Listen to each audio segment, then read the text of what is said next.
সম্মানিত ভাই বন্ধুগণ, আল্লাহ সুবহানাহু ওয়া তাআলা বলেছেন, ফামান যুহজিহা আনিন নার।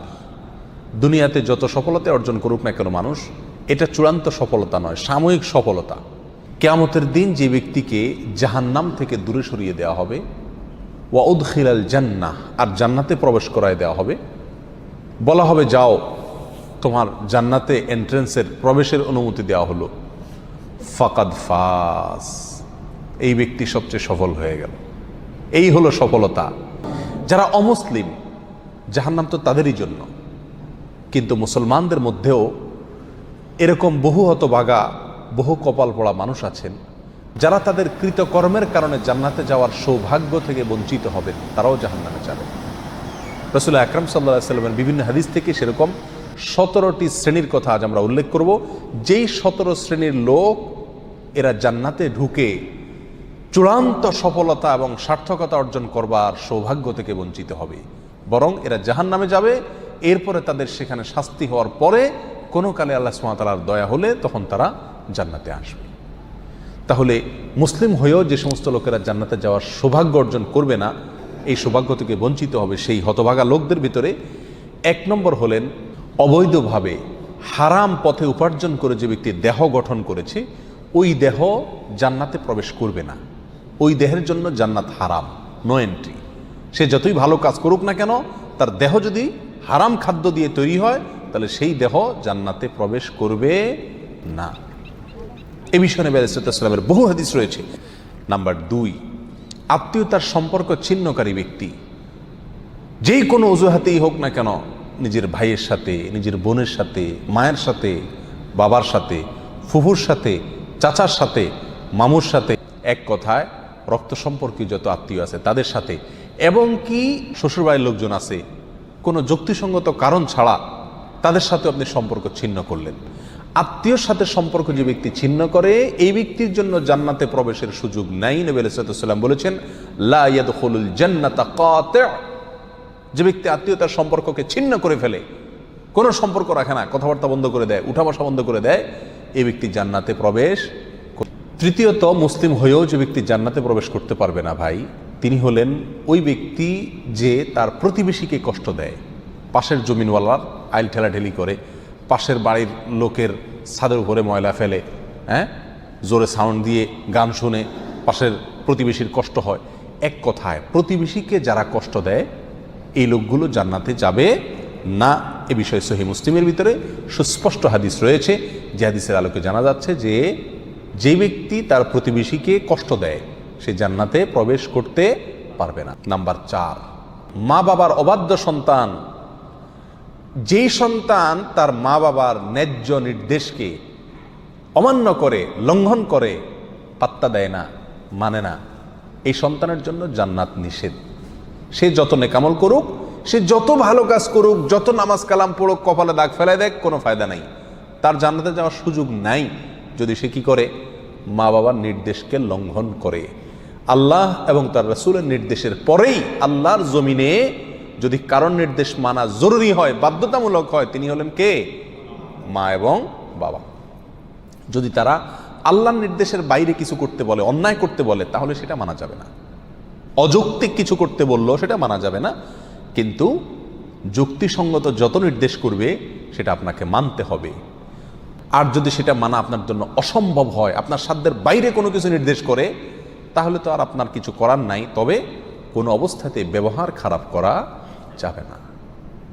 মা বাবার সাথে যারা সম্পর্ক নষ্ট করে, তারা জান্নাতে যেতে পারে না। মুস্তাদরাক হাকিমের বিষয়ে হাদিস রয়েছে। নাম্বার 5, মুসলমান হয়েও যারা জান্নাতে যেতে পারবে না, তাদের ভিতরে 5 নম্বর ব্যক্তি হলো ভাই অশ্লীল ভাষায় কথা বলে, যে গালিগালাজ করে, যে কথায় কথায় আজে বাজে মন্তব্য করে, এবং উগ্র মেজাজি, মানুষকে সবসময় দমায় রাখার চেষ্টা করে, দাবায় রাখার চেষ্টা করে, কখনো মানুষকে পাত্তা দেয় না, সাইড দেয় না, সবসময় সেই উপরে থাকার চেষ্টা করে, গোয়ার কিসিমের লোক যেটাকে বলা হয়। স্পষ্টভাবে হাদিসের ভিতরে এসছে যে এই শ্রেণীর লোক কি করবে না, জান্নাতে যাবে না। সুনান আবু দাউদ এবং অন্যান্য হাদিসের কিতাবে হাদিস রয়েছে। মুসলমান হয়েও যারা জান্নাতে যাবে না, সেই লোকদের মধ্য থেকে 6 নম্বর হলেন সেই সমস্ত শাসকেরা, সেই সমস্ত নেতারা যারা তাদের প্রজাদেরকে, যারা তাদের অধীনস্থ লোকদেরকে ধোঁকা দেয়।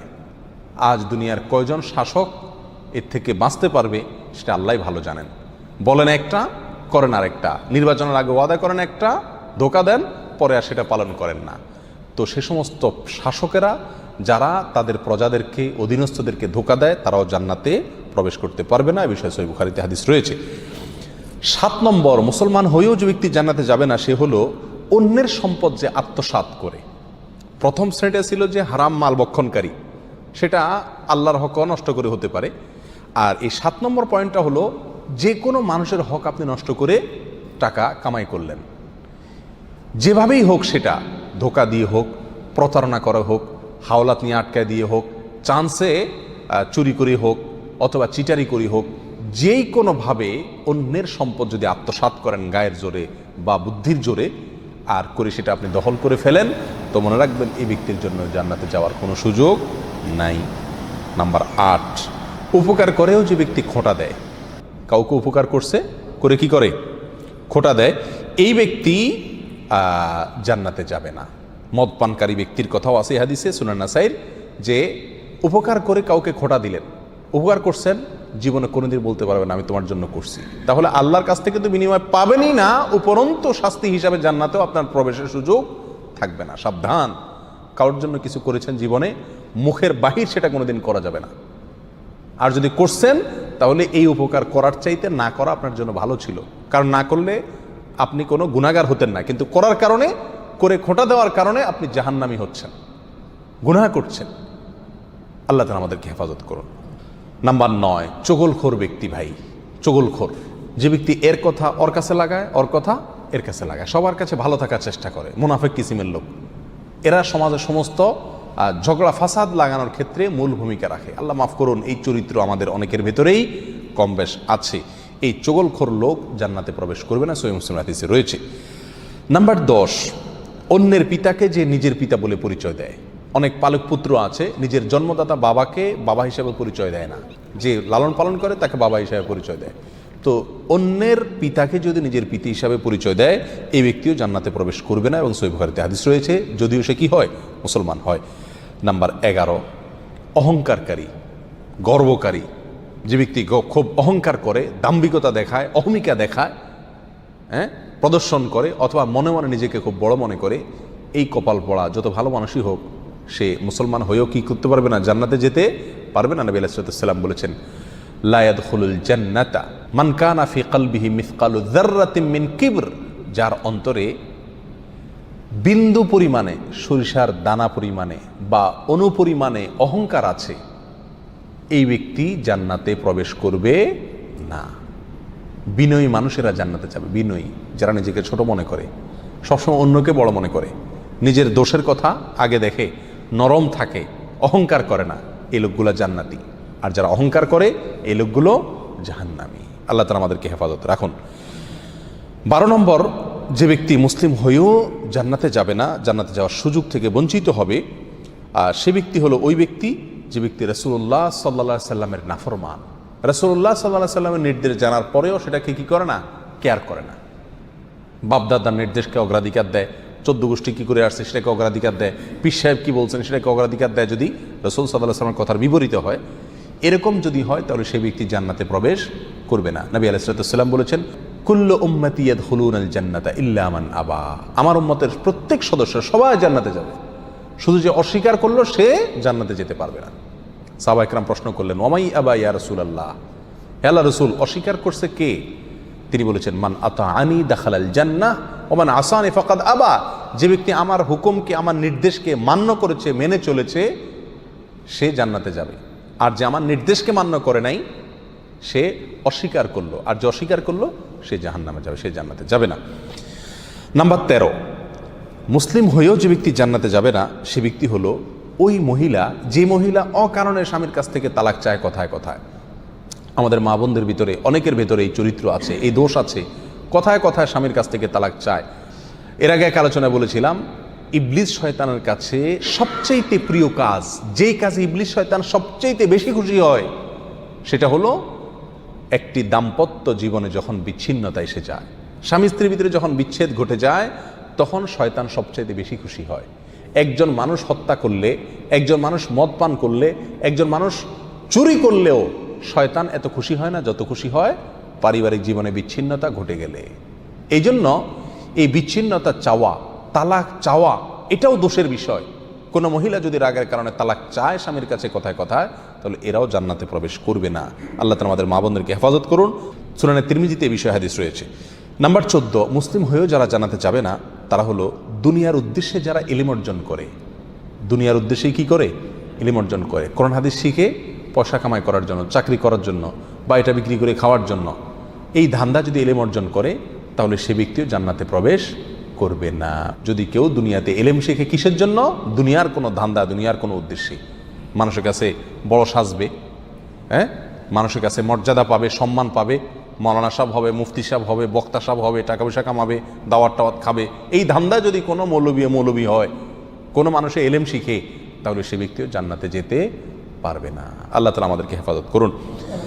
নাম্বার 15, যে ব্যক্তি মাথায় কালো কলব ব্যবহার করে, চুলের মধ্যে, দাড়ির মধ্যে পিওর কালো কলব, যেখানে কোনো প্রকার মেহেদি টেদির মিক্সও নাই, একেবারে পিওর কালো কলব ব্যবহার করে, এই ব্যক্তিও জান্নাতে যাবে না। সূরা নিসাতে হাদিস রয়েছে।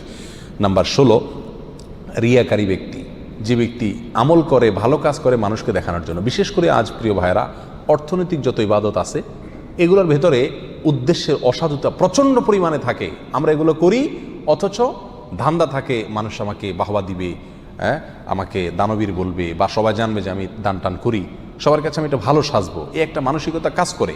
এটাকে রিয়া বলা হয়, লৌকিকতা বলা হয়।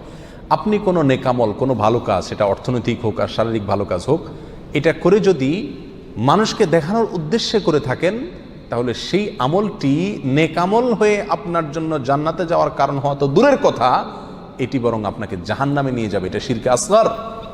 নবী আলাইহিস সালাম বলেছেন, আখেরি জামানায়, শেষ যুগে, কিয়ামতের আগে দাজ্জালের যে আতঙ্ক হবে, যে আতঙ্কে তার ভেলকিতে অনেক মুসলমান অমুসলমান হয়ে যাবে, ঈমান হারা হয়ে যাবে।